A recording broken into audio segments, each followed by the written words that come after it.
which I dedicate indefinitely to the men of Missing Links who have not only inspired me, but the entire slam community. So, here we go.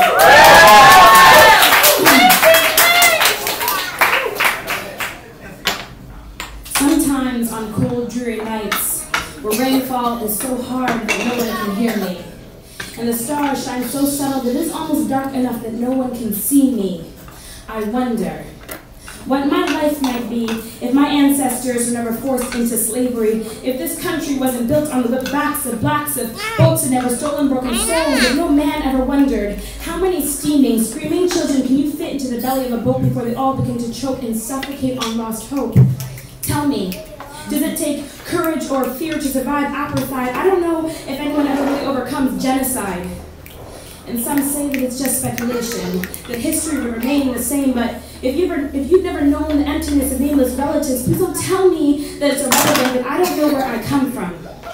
So let me wonder, would I look any different, or would I just been taught to love my skin so much that black would be indifferent? Would my hair fall long, curls and all, like every black girl's hair should, like every black girl secretly wishes she could, but it is so hard to be exactly who you are when no one else around you is. And I am no racist, but it is so hard to stay shameless, staring into the ocean eyes of so many white faces. Sometimes I forget what black is, in a world where white is synonymous to flawless, where everybody preaches diversity, but how are we diverse when I still have to checkbox minority?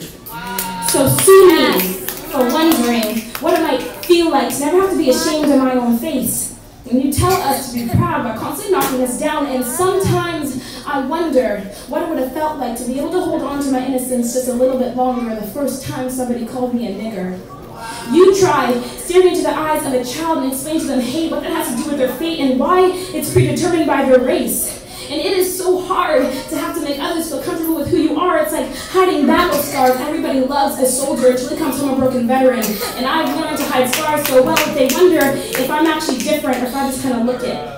And I don't know anymore if it's a compliment when they say that I sound so white. You can actually hear the joy in their voices that screams, congratulations, you officially learned to assimilate to commonplace. So yeah, sometimes I wonder what it might feel like to live in a place where I am just beautiful, unaccompanied by a black girl.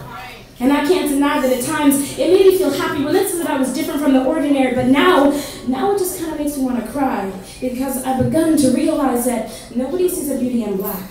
We live in a world where white is right and the opposite of that is wrong, unless you're an exception. But I am so tired of being an exception when I know that I could be a solution. You see, being who I am may be a struggle. Knowing that people see my skin in it stops them from wanting to feel my soul, and it is no easy ordeal to knowingly have to hold on to separate roots so you won't fall through. And some say that being white is a privilege, but remember that privileges can always be taken away.